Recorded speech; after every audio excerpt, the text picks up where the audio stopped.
7 macam perkara yang merusak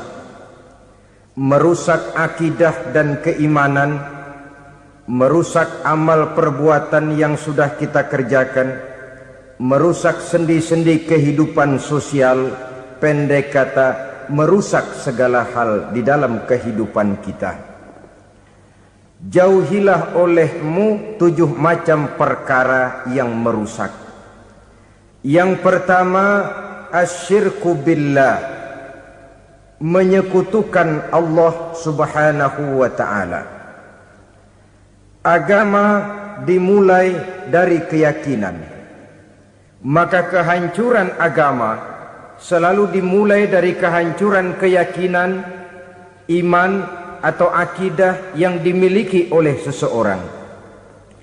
Dan untuk menghancurkan nilai-nilai iman yang kita miliki ini, orang rasanya tidak akan menghantam kita dengan peluru kendali. Orang tidak akan mengirimkan nuklir ke sini.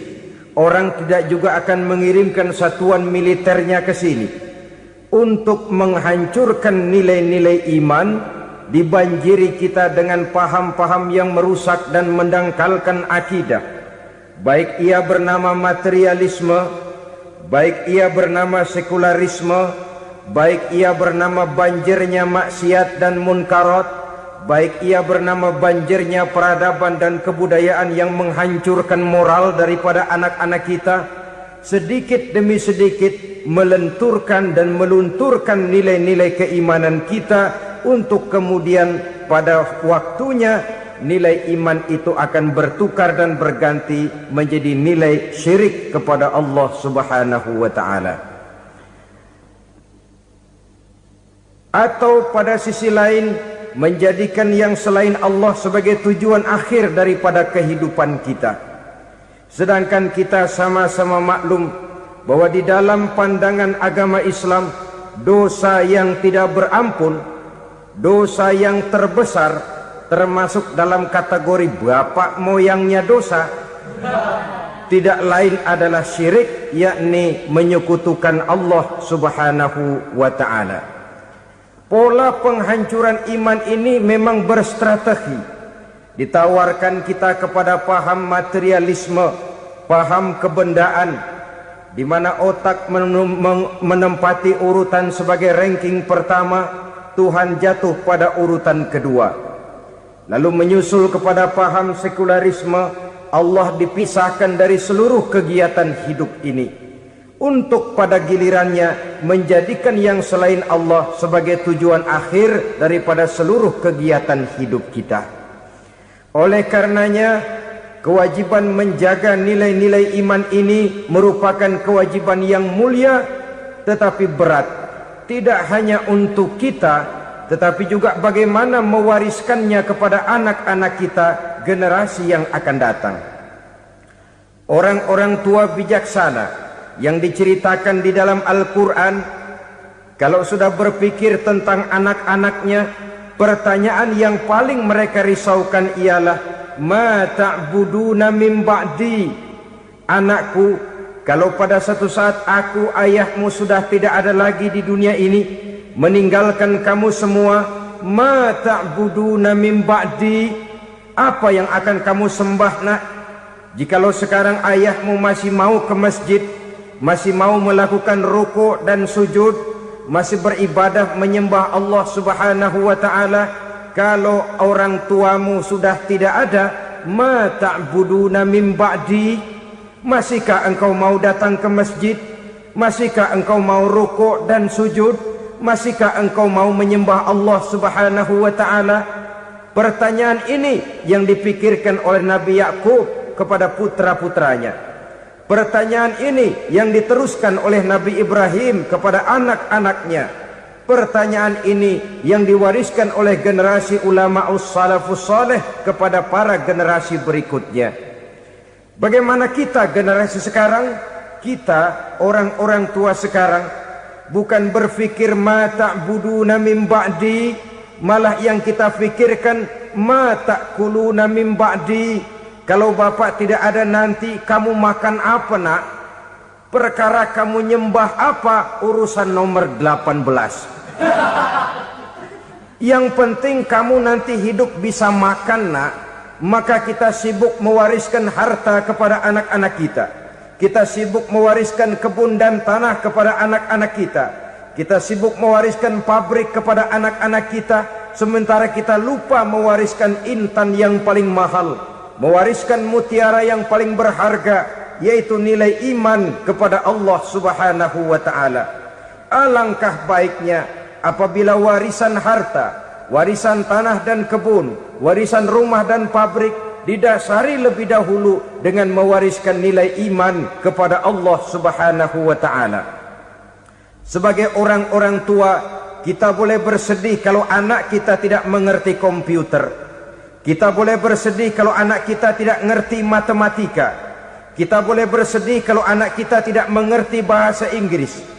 Tapi sewajarnya lebih bersedihlah kita orang tua jikalau mempunyai anak yang tidak kenal Allah sebagai Tuhannya, yang kemudian tidak mau rukuk dan sujud kepada Allah Tuhannya. Itulah kemalangan yang paling malang bila kita meninggalkan generasi yang tidak bertauhid kepada Allah Subhanahu wa ta'ala. Betapapun anak kita tidak ngerti komputer, saudara, paling-paling kerugiannya cuma kerugian dunia.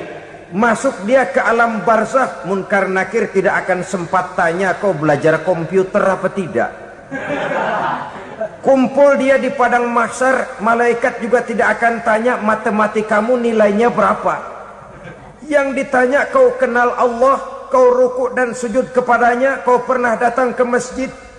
Oleh karena itu sekali lagi, menjaga nilai iman tidak hanya untuk kita, tetapi juga mewariskannya kepada anak-anak kita, generasi yang akan datang.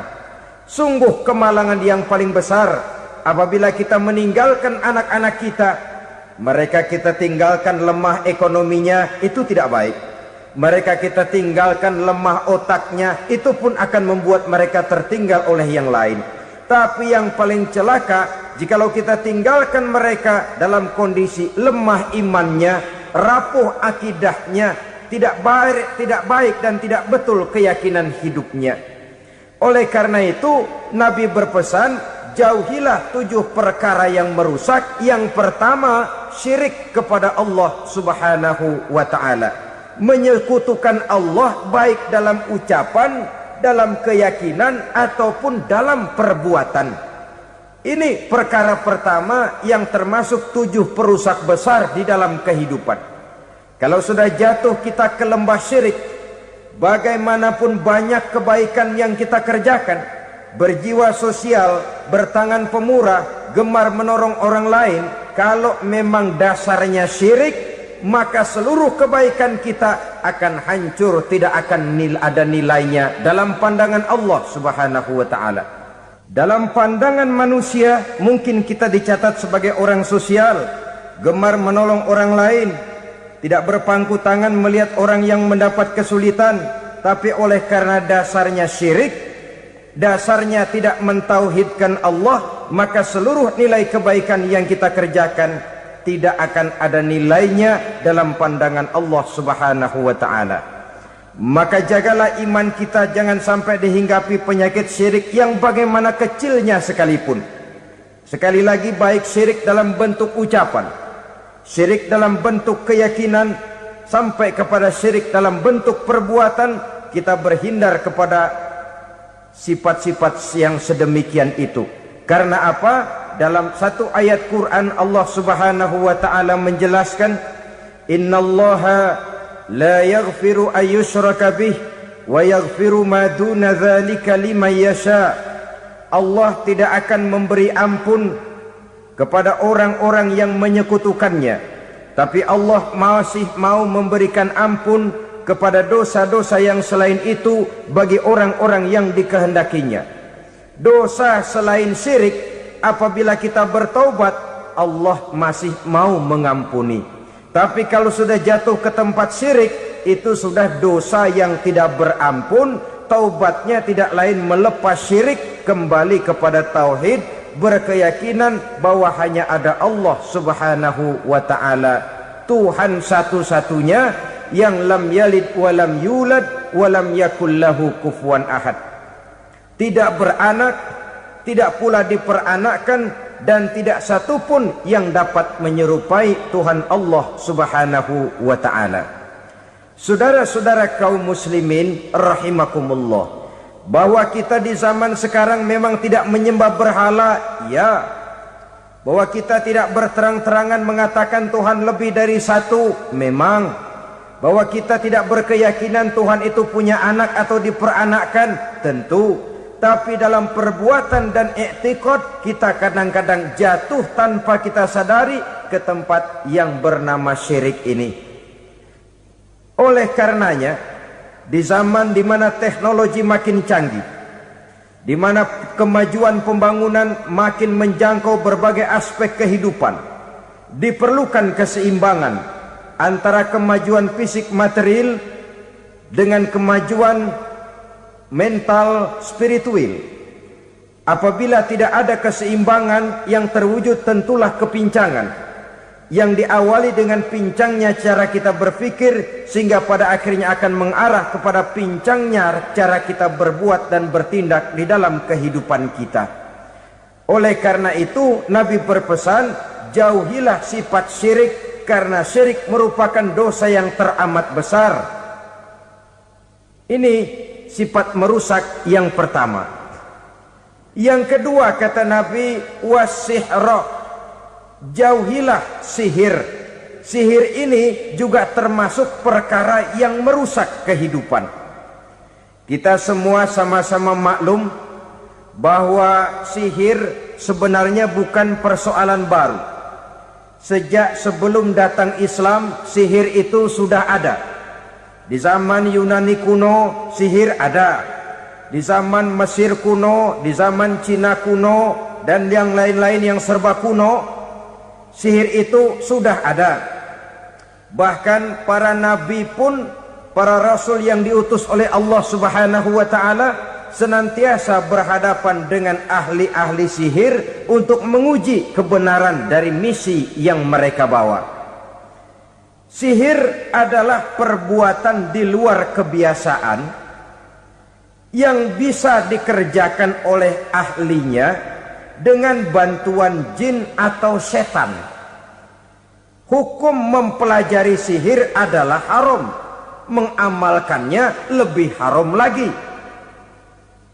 Sebab itu saudara-saudara, sihir merupakan perbuatan merusak yang harus kita jauhi. Ciri-ciri daripada perbuatan sihir, pertama, ia mengandung tipuan, bayangan khayal. Di zaman Nabi Musa misalnya, orang melihat tambang-tambang itu seperti ular. Nabi Musa melayangkan tongkatnya menjadi ular-ular besar yang memakan ular-ular kecil ciptaan tukang-tukang sihir Fir'aun tadi. Lalu sihir bisa terjadi dengan bantuan jin kafir atau setan. Kemudian ciri yang ketiga, sifatnya halus dan tersembunyi. Taruh kata ada seorang ahli sihir yang mempergunakan ayat-ayat Quran sebagai jompa-jampe, sebagai baca-bacaan, itu cuma sekedar kedok. Tujuannya tidak lain menjadikan agama sebagai ketok untuk membenarkan cara yang dimurkai oleh Allah Subhanahu wa ta'ala. Satu hadis yang diriwayatkan oleh Imam Bazar dan Tabrani, Nabi berpesan, laisa minna man tatayyara lahu au takahhana au tukuhhina lahu au sahira lahu. Tidak termasuk ke dalam golonganku, kata Nabi. Tidak termasuk umatku. Siapa mereka? Man tatayyara lahu, orang yang bertatoyur. Apa tatoyur itu? Dari kalimat toyaro, artinya terbang. Toir biasa diartikan dengan burung. Tatoyaro percaya kepada suara-suara burung. Man tatoyaro lahu, mempercayai, meyakini dengan benar-benar kepada suara beburungan. Kan suka ada itu, nah bunyi burung tuh, maling liwat. Maling liwat. Burung bunyi, maling liwat. Itu termasuk tatoyyaro lahu, percaya kepada suara burung.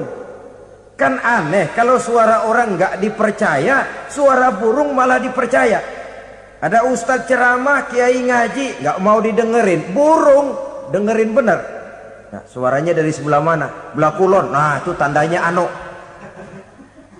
Habis dihitung-hitung. Itu termasuk tatoyyaro lahu. Au takahana, atau bertenung, au tukuhina, atau minta ditenungkan, au sahirolahu, atau melakukan perbuatan sihir, atau minta disihirkan. Laisa minna, tidak termasuk ke dalam golonganku, kata Nabi. Sehingga dengan demikian saudara-saudara, menghadapi sihir dengan sihir sekalipun termasuk perbuatan yang tidak diajarkan oleh agama. Kita kan mempelajari sihir untuk jaga diri, tidak apa-apa. Yang dilarang mengamalkannya, dilarang juga mempelajarinya. Sebab orang kalau sudah mengetahui, biasanya lalu terangsang untuk mencoba. Kalau percobaannya berhasil, biasanya terangsang untuk coba lagi dan coba lagi. Pada akhirnya ketagihan, lalu beralih menjadi profesi, apalagi itu nanti bisa mendatangkan hasil uang. Saudara-saudara kaum muslimin rahimakumullah, kita manusia makhluk nyata. Kita hidup di alam nyata, terikat oleh sunnatullah, causality. Oleh karenanya, bagi kita keyakinan yang penuh, keikhlasan di dalam bertuhankan Allah, penyerahan diri sepenuhnya hanya kepadanya, itu sudah merupakan obat penangkal yang sangat ampuh agar kita tidak terkena penyakit-penyakit yang dibuat oleh setan dan para pembantunya. Sehingga beberapa ayat Quran mengajarkan, misalnya a'udzu bikalimatillahi tammati min syarri ma khalaq, atau bismillazi la yadurru ma'asmihi syai'un fil ardi wala fis sama, dengan menyebut nama Allah yang tidak bisa mendatangkan bahaya sedikit pun, dari baik yang datang dari langit maupun yang datang dari bumi. Jiwa yang kosong dari keyakinan yang penuh kepada Allah, jiwa yang penuh was-was dan ragu-ragu, itu yang mudah terserang oleh penyakit-penyakit yang dikerjakan oleh para tukang-tukang sihir, yaitu oleh setan dan seluruh para pembantunya. Kemudian hadis kedua yang diriwayatkan oleh Imam Ibnu Hibban, Nabi bersabda, la yadkhulul jannata mudminu khamrin wala mu'minu bisihrin wala qati'u rahmin. Tidak masuk surga. Ini Nabi yang bilang, tidak masuk surga. Siapa itu? Pertama, mudminu khamrin, orang yang berkekalan dalam mabuk. Selalu mudminun itu sudah menjadi perbuatan rutinnya, tidak kapok-kapoknya, teler seumur hidup. Mudminu khamrin, tidak masuk surga orang yang selalu bermabuk-mabukan. Yang kedua, wala mu'minu bisihrin, orang mukmin tapi main sihir. Ini juga oleh Nabi diperingatkan, tidak akan masuk surga orang mukmin tapi suka main sihir. Wala qati'u rahmin, dan tidak juga orang yang memutuskan silaturahmi. Tiga macam manusia yang diperingatkan Nabi tidak akan masuk surga: orang yang selalu mabuk, orang mukmin yang main sihir, dan orang yang memutuskan silaturahmi. Saudara-saudara kaum muslimin rahimakumullah. Lalu orang berkata, kenapa dilarang kita bersihir? Padahal Rasul sendiri kan punya mukjizat. Nah, kita memang harus membedakan antara mukjizat dengan sihir. Dalam kehidupan agama kita kenal ada yang namanya mukjizat, Ada yang namanya karomah atau keramat biasa diucapkan, ada yang namanya maunah, ada yang namanya irhas, ada juga yang namanya sihir. Kesemuanya ini berbeda, saudara-saudara. Yang dinamakan mukjizat itu khusus untuk para rasul saja. Satu kejadian luar biasa yang terjadi dilakukan oleh Rasul atas izin dari Allah Subhanahu wa ta'ala.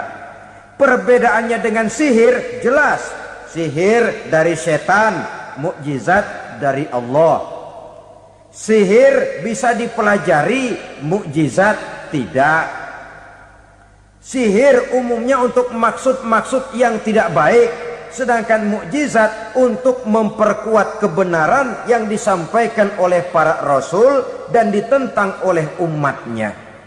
Bahkan kafir Quraisy dahulu menganggap orang-orang ahli sihir itu berada dalam satu posisi yang hina, sehingga mereka mengatakan dan menuduh Nabi Muhammad sebagai tukang sihir. Tuduhan sebagai tukang sihir adalah tuduhan yang sangat aib dan hina. Di tengah masyarakat kufar jahiliyah, kedudukan tukang sihir dipandang sebagai kedudukan yang hina, sehingga mereka mengejek Nabi dengan sebutan tukang sihir. Jadi mukjizat hanya untuk Rasul saja. Kemudian karomah. Karomah ini asal kata dari karoma, kehormatan, kemuliaan yang diberikan Allah kepada hamba-hambanya yang rajin mendekatkan diri kepadanya. Oleh karena ketekunannya melaksanakan ibadah, Allah memberikan keistimewaan kepada orang itu, yang dengan keistimewaannya dia bisa mengerjakan yang tidak bisa dikerjakan oleh orang lain. Karomah hanya bisa dicapai dengan prestasi ibadah. Kalau sihir, mau ibadah apa enggak, asal dia belajar, bersatu dan berteman dengan setan, memenuhi persyaratan-persyaratan setan, biasanya lalu bisa. Sedangkan karomah tidak mungkin terwujud tanpa orang mendekatkan diri sedekat-dekatnya kepada Allah Subhanahu wa ta'ala. Maka kita lihat biasanya orang-orang yang punya ilmu sihir, mukanya rata-rata nggak enak dilihat. Kumuh, jauh dari air wudhu, jauh dari sujud kepada Allah, malah berteman dengan setan, menjadi pelayan-pelayannya setan. Saudara-saudara, adapun maunah, keistimewaan yang diberikan Allah kepada hamba-hambanya yang belum sampai kepada tingkat wali, tapi orang itu lebih banyak kebaikannya daripada kesalahannya. Umpamanya, saudara jalan bertiga di pinggir jalan, saudara ada pada posisi di tengah, lalu bertiga ini ketabrak mobil. Menurut perhitungan saudara mati lebih dahulu. Tapi terjadi hal yang aneh, dua teman saudara mati, saudara malah cuma luka dan lecet sedikit saja.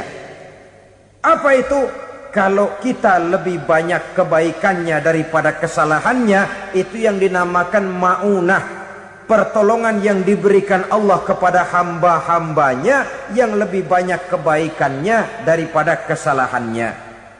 Sedangkan yang dinamakan irhas, kejadian luar biasa pada diri seseorang pada waktu dia masih kecil, yang menunjukkan tanda-tanda keistimewaannya. Itu umumnya pada para nabi pada usia kecilnya sudah ada irhas, tanda-tanda istimewa. Jelas baik mukjizat, karomah, maunah maupun irhas berbeda dengan sihir.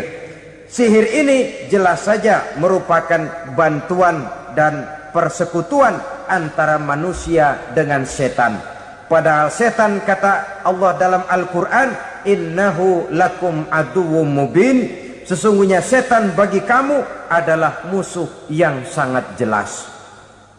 Saudara-saudara kaum muslimin rahimakumullah, di zaman sekarang dalam menghadapi beban kehidupan yang makin pelik, menghadapi stres yang tidak kunjung selesai, menghadapi persoalan-persoalan yang teramat berat, orang sering mencari jalan keluar kepada hal-hal yang menurut pendapatnya bisa meringankan beban moralnya itu.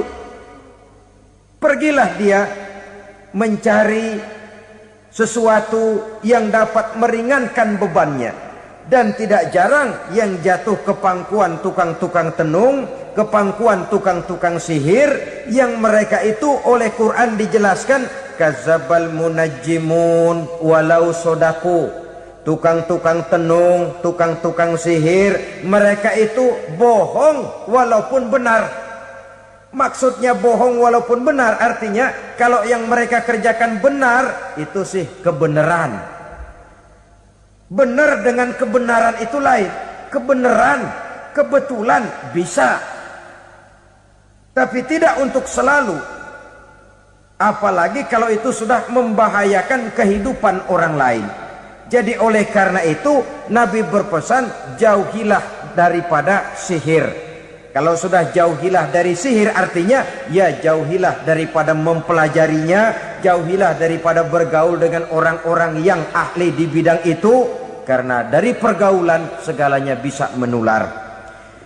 Baiklah saudara, ini yang kedua.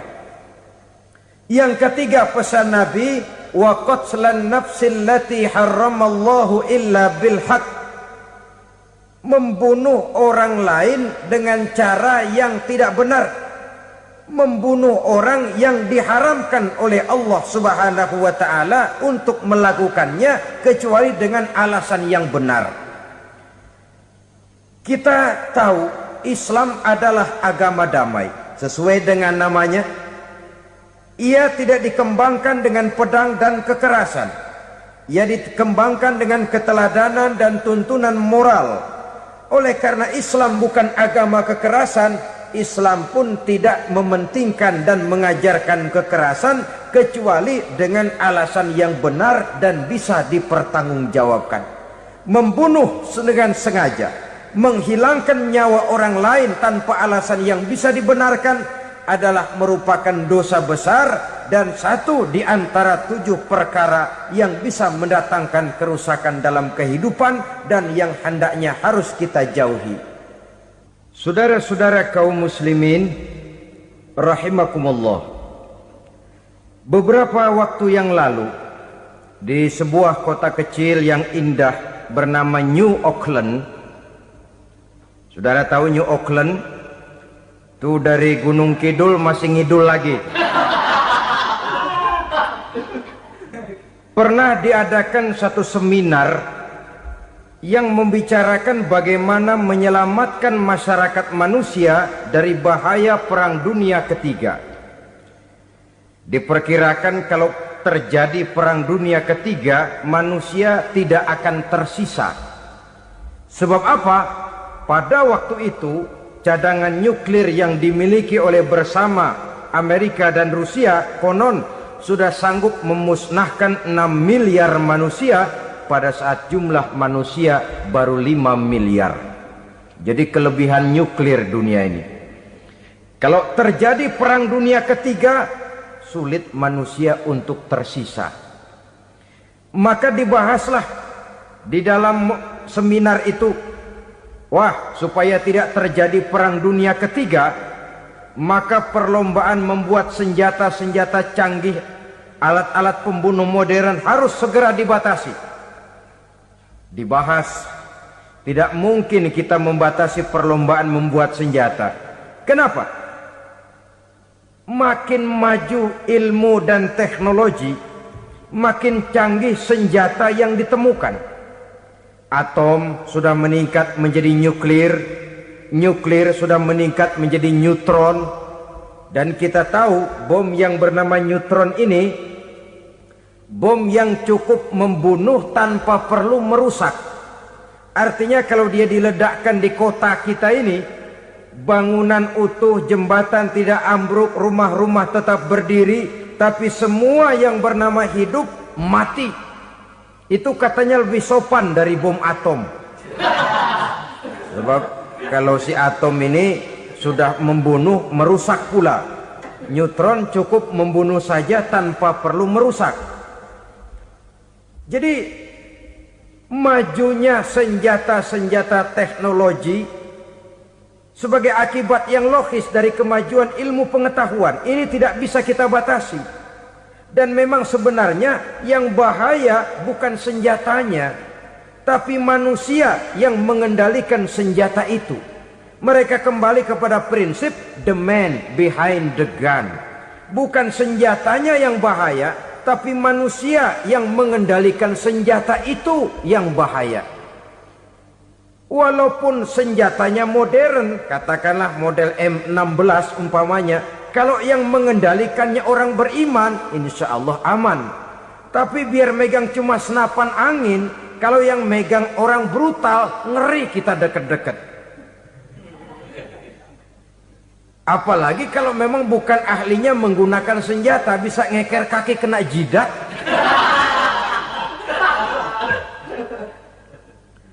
Mereka kembali kepada prinsip lama yang tetap baru. Bukan senjatanya yang harus dibatasi, manusia yang mengendalikan senjata itu yang perlu dibicarakan. Nah, kalau begitu, agar manusia tidak mempergunakan senjata sewenang-wenang, apa yang harus kita lakukan? Ya, manusianya harus bermoral. Ya, tapi moral yang mana? Di dunia ini banyak ajaran tentang moral. Itu pun mudah saja. Di sini kan kita undang saja ahli dari berbagai agama untuk membicarakan konsep perdamaian menurut agamanya masing-masing. Baik, setuju itu? Setuju. Maka tampillah para ahli agama, mereka kembali kepada prinsip moral daripada konsep yang terkandung di dalam ajaran agama untuk menegakkan perdamaian. Mula-mula naiklah ahli dari agama Hindu, dibacakan konsep perdamaian menurut ajaran agama Hindu, bahwa untuk damai manusia harus meninggalkan nafsu keduniaannya, menempuh samsara dan sebagainya untuk mencapai nirwana, menjauhi kemegahan dan kemewahan dunia. Ini lalu dibahas, rasanya juga tidak mungkin ini. Kemudian dari agama Nasrani, bahwa untuk damai manusia harus menciptakan sifat kasih sayang. Kalau ditampar pipi kiri, berikan pipi yang kanan. Kalau diberikan selendang, berikan baju. Nanti orang kasihan, lalu dia tidak akan nampar lagi. Ketika ini dibahas, ternyata rasanya pun tidak mungkin bisa diterima. Karena apa? Di zaman sekarang orang ditampar pipi kiri, dikasih pipi kanan. Bukan kasihan, gemes. Damai belum tentu, bonyok udah jelas. Lalu ketika dibacakan konsep perdamaian menurut Quran, di mana disampaikan ayat wa jazaa'u sayyi'atin sayyi'atun misluha faman afa wa aslaha fa ajruhu 'ala Allah.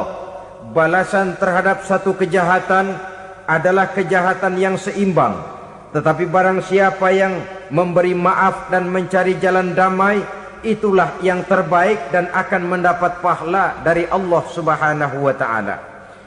Kamu tidak salah ditampar pipi kirimu, tampar lagi pipi kirinya sekeras dia menampar pipi kirimu. Nanti orang tidak mau menampar kita karena dia tahu kalau dia tampar kita, dia akan menderita tamparan sekeras dia menampar kita. Akan terjadilah prinsip saling hormat menghormati, tidak saling ganggu, tidak saling usil, tidak saling jahil. Atas dasar ini perdamaian bisa ditegakkan. Mereka bisa menerima konsep ini, tapi kemudian seminar ditutup tanpa satu keputusan resmi. Kenapa? Terus terang mereka kagum dengan konsep Islam, tapi sentimen lama terhadap nilai-nilai Islam telah menutup mata mereka untuk menerima kebenaran dari ajaran Al-Quranul Karim. Saudara-saudara kaum muslimin rahimakumullah, kembali kita kepada persoalan pokok. Roh adalah dari Allah. Dia akan kembali kepada Allah, milik mutlak dari Allah.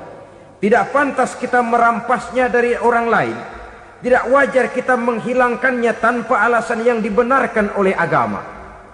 Di zaman sekarang akibat persaingan hidup yang makin tajam, lapangan kerja yang makin sulit, tensi ekonomi yang makin tinggi, atau karena nilai moral yang makin rendah, atau juga karena rapuhnya pegangan orang kepada agama, nyawa rasanya sudah sedemikian murahnya. Berbagai kasus membuat berdiri bulu roma kita. Ada mayit, ada manusia dipotong 6, dicincang macam kambing. Ada yang dipotong 5, ada yang dipotong 13, dikardusin, dibuang ke tempat sampah. Inna lillahi wa inna ilaihi raji'un. Gejala apa ini? Kanibalisme. Manusia sudah demikian sadisnya, manusia sudah sedemikian buasnya, sehingga sesama manusia diperlakukan seperti hewan.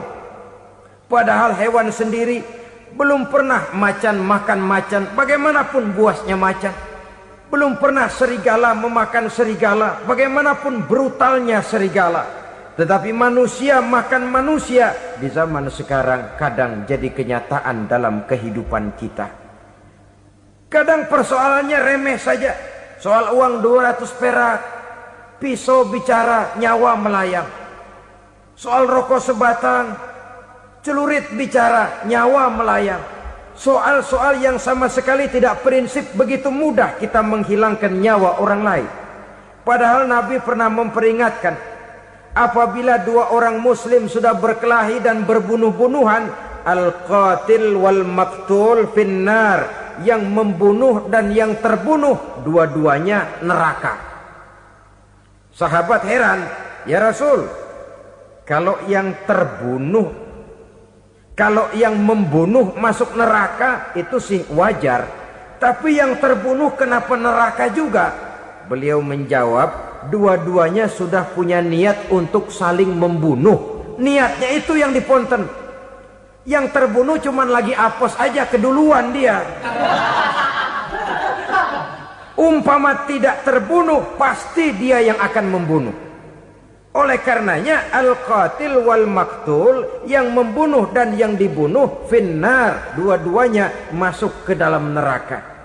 Islam menghormati kehidupan, tidak hanya terbatas kepada sesama muslim, orang-orang yang berlainan agama pun yang mau hidup berukun, damai, berdampingan dengan umat Islam, jiwa mereka, darah mereka dilindungi oleh nilai-nilai Islam yang disebut dengan kafir zimmi ini.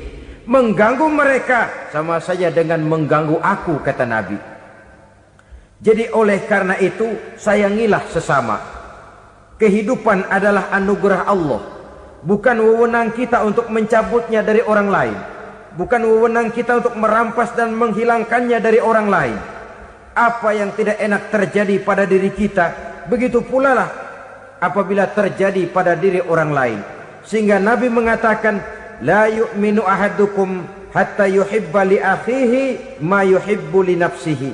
Belum dikatakan beriman seseorang kamu apabila dia belum mencintai saudaranya seperti ia mencintai dirinya sendiri.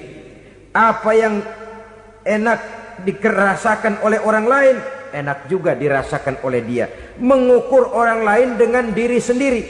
Kalau orang lain tanpa salah saya fitnah, kalau saya tanpa salah difitnah orang, enak apa enggak? Enggak, orang lain juga begitu. Kalau orang lain tanpa salah saya tempeleng kepalanya, enak apa tidak? Tidak. Orang lain juga begitu. Yang tidak enak terjadi pada diri kita, tentu tidak enak juga kalau terjadi pada orang lain. Mengukur orang lain dengan diri sendiri, sehingga tidak timbul sifat egois, tidak menari di atas bangkai orang lain, tidak mendirikan kebahagiaan di atas untayan air mata orang lain. Sehingga dengan demikian saudara-saudara, dia bisa menghormati kehidupan, menghormati orang lain sebagaimana dia ingin dihormati. Inilah perbuatan ketiga yang merusak, membunuh orang lain dengan yang diharamkan Allah tanpa alasan yang benar. Yang ketiga. Kemudian yang keempat, perbuatan merusak wa aklar riba, makan riba. Hidup adalah tolong menolong. Bahasa kerennya take and give katanya. Saling memberi dan saling menerima. Nabi mengajarkan man kuraba kurbatan min kurabid dunya karaballahu lahu kurbatan min kurabi yaumal qiyamah. Wallahu fi aunil abdi madamal abdu fi auni akhihi. Siapa yang meringankan beban dari beban-beban yang dirita seseorang di dalam kehidupan dunia, Allah akan meringankan bebannya daripada beban-beban yang harus dipikulnya di hari kiamat nanti. Wallahu fi aunil abdi madamal abdu fi auni akhihi. Allah senantiasa akan menolong seorang hamba selama hamba itu masih mau menolong saudaranya. Allah selalu akan menolong seorang hamba selama hamba itu masih mau menolong saudaranya. Apabila kita sudah berpangku tangan terhadap kesulitan orang lain, biasanya pun pada saat kita mendapat kesulitan, kita akan sulit juga memperoleh pertolongan. Nah, riba alias renten, kedoknya adalah menolong orang, tapi sama juga bulu buntutnya dilepas, palanya dicekek. Menolong orang pada akhirnya menjadi beban bagi seseorang, dan memang mencari orang-orang yang berada dalam posisi kesulitan. Biasanya di daerah-daerah di mana musim paceklik, jadi lapangan kerja sulit, sedangkan urusan perut tidak bisa ditunda. Akhirnya orang terjebak ke dalam rentenir, ke dalam riba, ke dalam renten. Bunga berbunga, sehingga satu saat jumlah bunganya bisa lebih besar dari jumlah pinjaman pokoknya. Kemudian kalau juga ternyata tidak bisa dibayar, rumah jadi taruhan. Memang rumah satu-satunya, begitu rumah ditarik mulain camping. Bukankah pada akhirnya akan mewariskan kesengsaraan? Oleh karena itu, kepada kita berusahalah jangan berhubungan dengan rentenir, jangan makan renten dan riba. Kepada mereka yang melaksanakan riba, walaupun mendatangkan keuntungan materi, tapi percayalah, harta yang didapat dengan jalan riba tidak akan membawa keberkahan. Manakala tidak membawa keberkahan, dia tidak akan mendatangkan ketenangan di dalam kehidupan kita. Oleh karenanya, memakan harta riba termasuk perbuatan yang merusak sendi-sendi kehidupan sosial, merusak kehidupan orang lain, merusak kehidupan masyarakat, tetangga, pergaulan, dan sebagainya. Yang kelima, wa akla malil yatim, memakan harta anak yatim dengan cara yang zalim. Nih, memang lezat. Anak yatim itu nggak tahu urusan apa-apa. Kita diamanahkan untuk mengurusinya. Kadang-kadang dibentuklah panitia penyantunan yatim piatu. Yatimnya mah tetap kelaparan, panitianya yang pada gendut.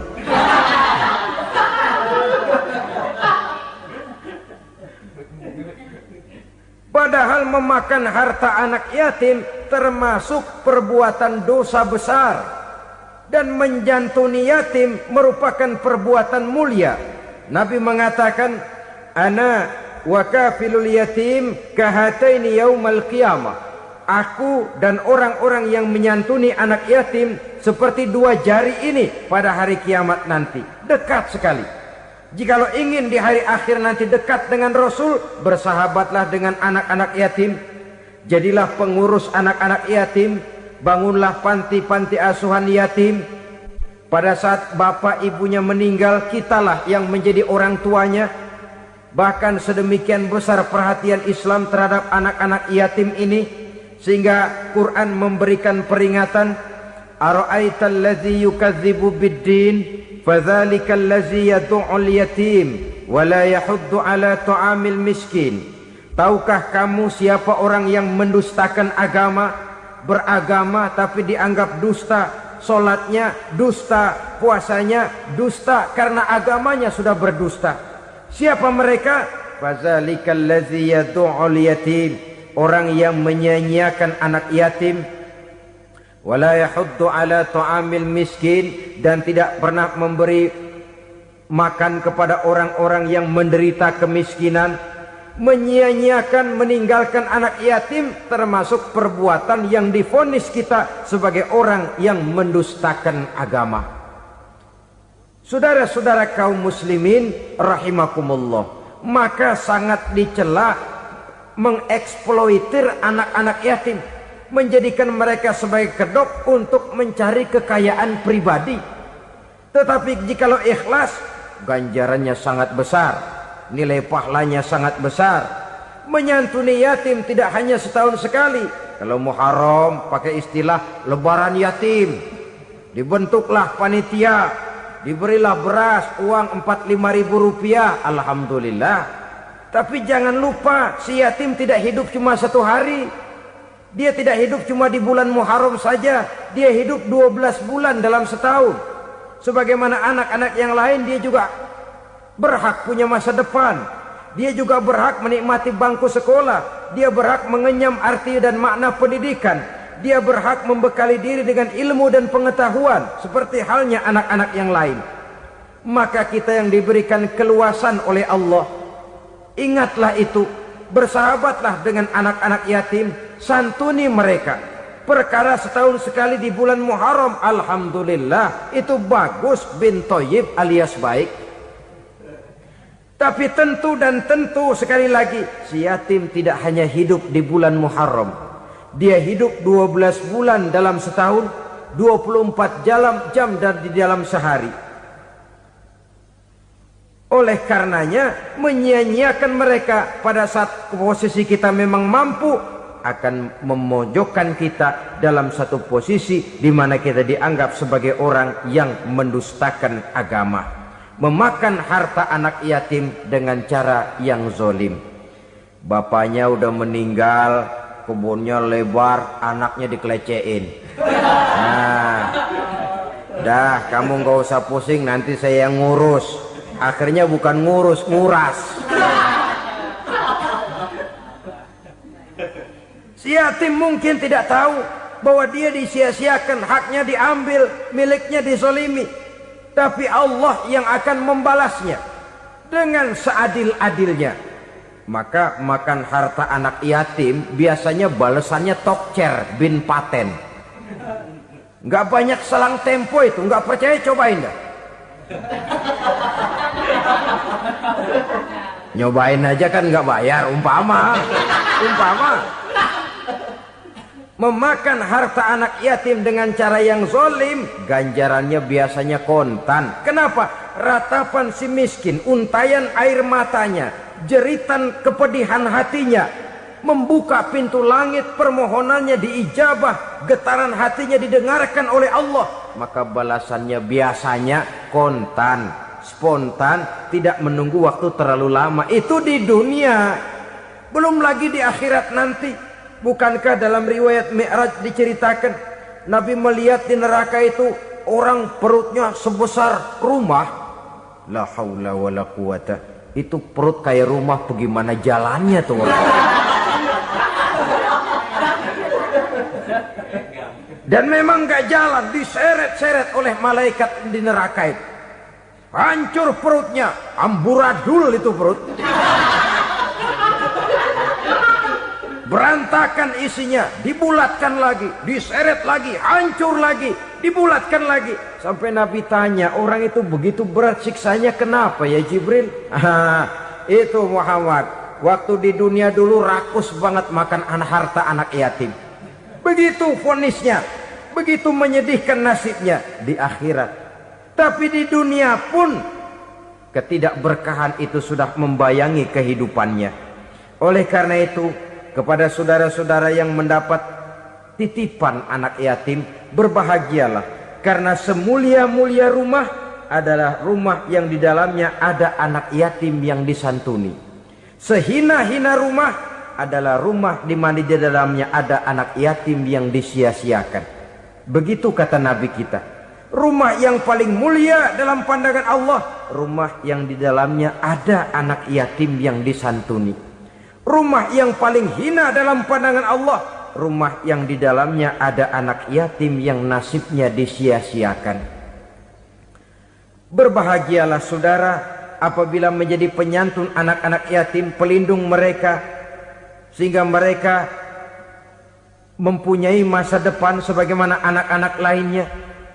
Rasulullah sendiri sedemikian peka terhadap keadaan anak-anak yatim karena beliau sendiri memang mengalami umur 6 bulan dalam kandungan ibu, beliau sudah ditinggalkan oleh ayahnya. Pada saat berusia 6 tahun ibu sudah meninggal. Yatim piatu dalam usia di mana beliau sedang perlu belas kasih seorang ibu dan pengertian seorang bapa. Kepekaan itu lalu timbul, bahkan kemudian sampai kepada beliau berkata, aku dan orang yang menyantuni anak yatim seperti jari tengah dan jari telunjuk di hari akhirat nanti. Sedemikian dekatnya. Baiklah ya, jadi yang kelima, memakan harta anak yatim. Jauhi karena ini perbuatan yang merusak. Yang keenam, watawalli yaumaz zahfi, melarikan diri pada hari pertempuran.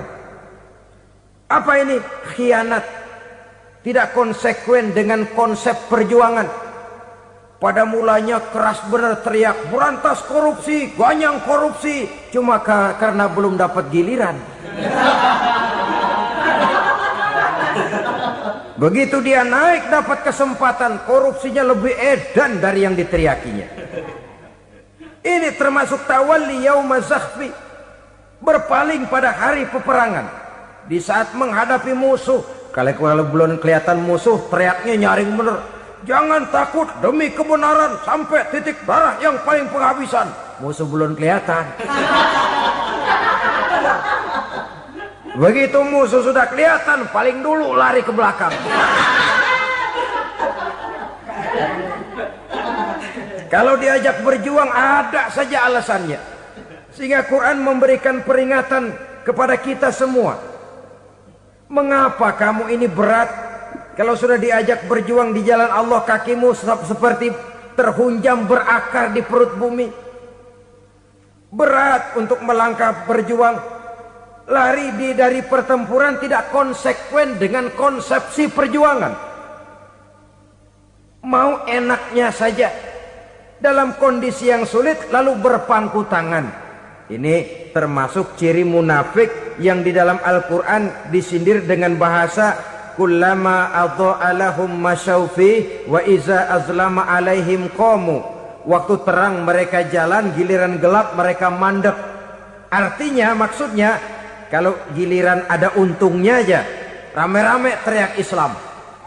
Tapi begitu diminta berjuang, dituntut berkorban, rame-rame mundur. Waktu dilihat di Islam ada untungnya, rame-rame teriak Islam. Pak, saya Islam banget, Pak. KTP saya Islam, Pak. Pokoknya Islam banget dah. Tapi ketika diminta berjuang, dituntut sedikit berkorban, rame-rame mengundurkan diri. Tahun 65 PKI berontak. Waduh, waktu itu jadi orang Islam untung itu. Nggak dikejar-kejar, aman. Masjid rame, mobil-mobil mewah parkir di depan musola dan masjid. Kenapa? Waktu itu asal udah ke masjid aman. Islam selamat, untung. Tapi begitu keadaan aman, yang parkir di musola sepeda butut melulu.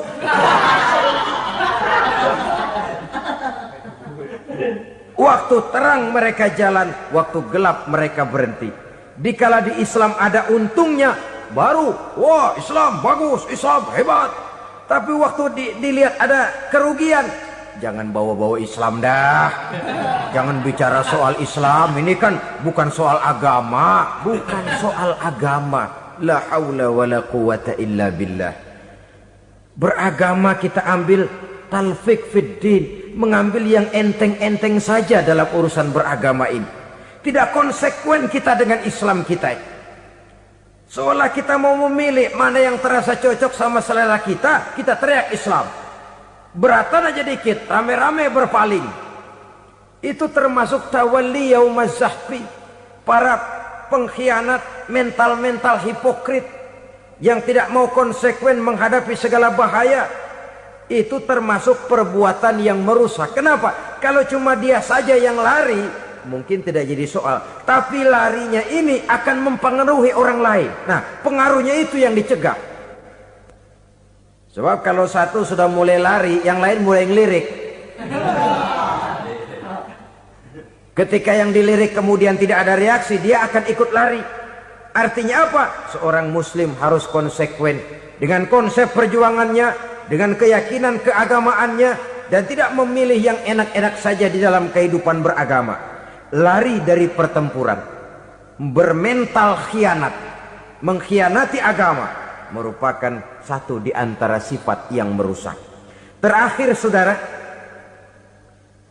wa qazfal muhsanatil ghafilatil mu'minat, menuduh perempuan baik-baik yang tidak tahu menahu tentang tuduhan yang dituduhkan kepadanya, menuduh perempuan mukmin yang baik-baik yang tidak tahu menahu tentang tuduhan yang dilakukan kepadanya. Fitnah lebih bahaya daripada pembunuhan. Orang yang tidak salah bisa hancur namanya. Orang yang berniat baik bisa ambruk perjuangannya oleh karena fitnah. Sehingga dikatakan al-fitnatu asyaddu minal qatli. Fitnah lebih bahaya daripada pembunuhan. Maka memfitnah ini termasuk satu dosa di antara 7 hal merusak yang harus kita jauhi semampu kita, semampu-mampunya. Mengupayakan sebisa-bisanya jangan sampai terjebak ke dalam hal yang demikian. Nah, saudara-saudara, inilah saja pertemuan kali ini. Mudah-mudahan ada manfaatnya. Semoga Allah memberikan kekuatan zahir dan batin kepada kita untuk bisa menjauhi 7 perkara yang merusak ini. Selalu berusaha menyimpan sesuatu yang bisa membawa manfaat, baik untuk dirinya, untuk anak cucunya, maupun untuk keluarganya, untuk masa kini dan masa depannya. Kadang simpanan itu berbentuk uang, kadang berupa tanah, lain saat berbentuk pabrik, dan lain sebagainya. Sementara masa depan yang paling pasti adalah akhirat.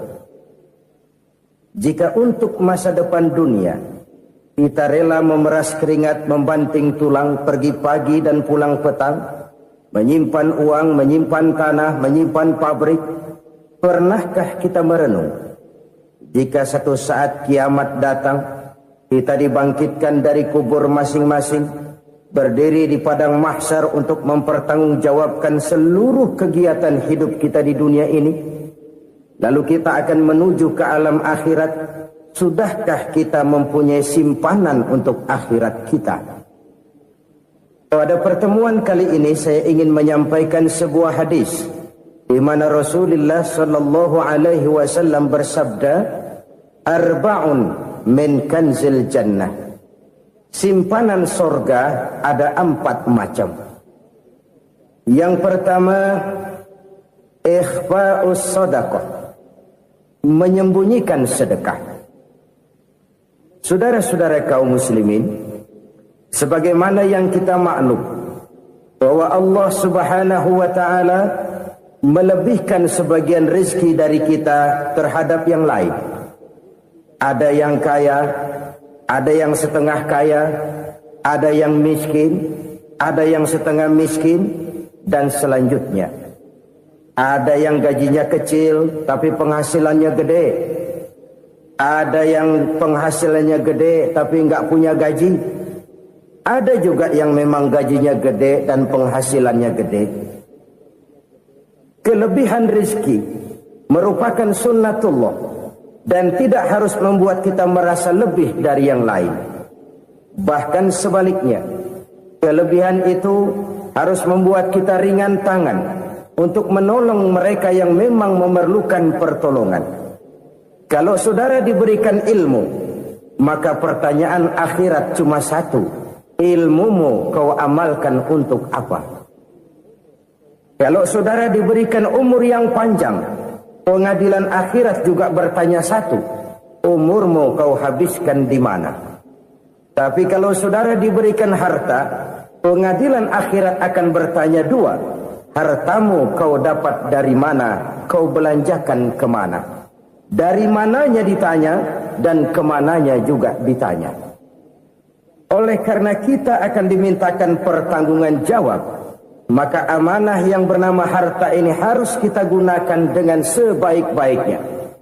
Ada penggunaan yang merupakan kewajiban, itu zakat namanya. Ada penggunaan yang sewaktu-waktu, itu infak namanya. Ada yang lebih sewaktu-waktu lagi, dan itu sedekah namanya. Zakat dia terikat oleh haul dan nisab, oleh putaran batas waktu dan ukuran dari harta itu sendiri. Sedangkan infak terikat oleh situasi dan kondisi perekonomian seseorang. Sedangkan sedekah tidak terikat dengan apapun. Dalam kondisi seperti apapun kita bisa melakukan sedekah dengan yang terkecil sekalipun. Sampai-sampai Rasulullah SAW mengajarkan, la tahkiranna minal ma'rufi syai'an walau an talqa akhaka biwajhin talik. Atau ada hadis, tabassumuka fi wajhi akhika laka sedekah. Senyumanmu kepada temanmu adalah sedekah. Jadi untuk melakukan sedekah tidak harus dalam berbentuk uang. Dengan ilmu kita bisa sedekah, dengan tenaga kita bisa bersedekah, dengan pikiran kita bisa bersedekah, bahkan senyum kepada teman itu pun sedekah. Jadi kalau sedekah dengan uang memang belum punya uang, nyengir aja banyakin. Itu asal pada tempatnya, jangan lalu ketemu tiang listrik cengengesan. Tentu tidak pada tempatnya dan tidak wajar. Nah, sedekah yang paling dicintai Allah adalah sedekah yang disembunyikan. Artinya jauh dari sifat riya. Kan kadang-kadang ada orang sedekah itu disebutkan namanya. Apa tidak bagus? Kalau memang niatnya ikhlas, ya bagus-bagus saja. Untuk memberikan sugesti kepada yang lain. Di Fulan bin Fulan nyumbang sekian, diumumkan. Boleh kalau niatnya untuk memberikan rangsangan kepada yang lain supaya dia menyumbang lebih besar dari orang tadi. Tapi kalau itu mendatangkan riya, maka sedekah yang paling dicintai Allah adalah sedekah yang disembunyikan. Tangan kiri saja tidak tahu apa yang diberikan oleh tangan kanan.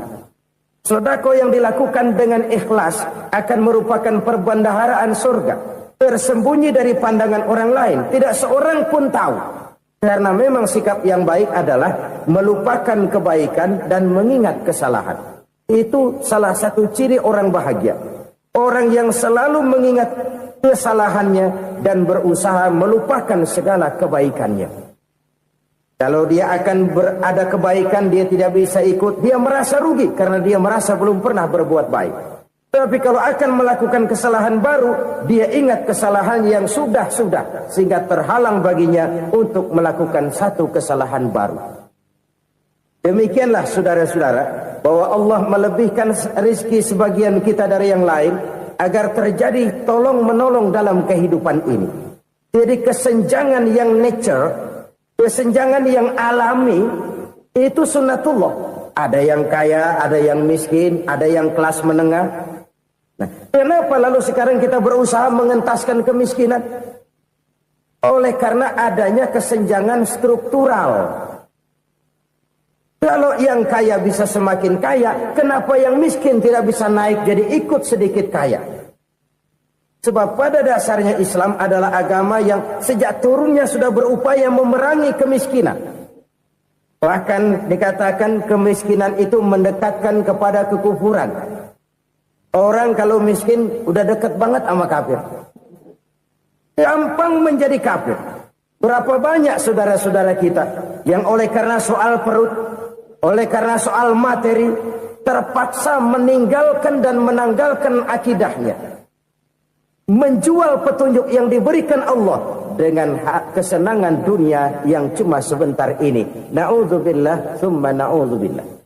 Jadi makin kita sembunyikan satu sedekah, semakin banyak perbendaharaan kita di surga. Sedekah yang paling dicintai Allah adalah sedekah yang disembunyikan. Malahan ada seorang sufi, dia punya kebiasaan kalau pergi sholat Jumat dia bawa uang, itu uang dia taruh di bawah tikar masjid. Dia niat sedekah kepada siapa saja yang nemuin itu duit. Maksudnya apa? Supaya yang nemuin nggak tahu siapa yang punya duit. Demikian dia saking ingin menyembunyikan sedekahnya. Karena sifat ria itu bisa memakan amal kita sendiri. Ria itu termasuk menyebut-nyebut kebaikan kita. Orang yang suka nepuk dada, sedikit-sedikit ngitungnya kalau nggak gua. Oh, kalau nggak gua tuh yang belas itu kalau nggak gua. Iya, kalau nggak lu kenapa emang? Orang yang suka menepuk jasa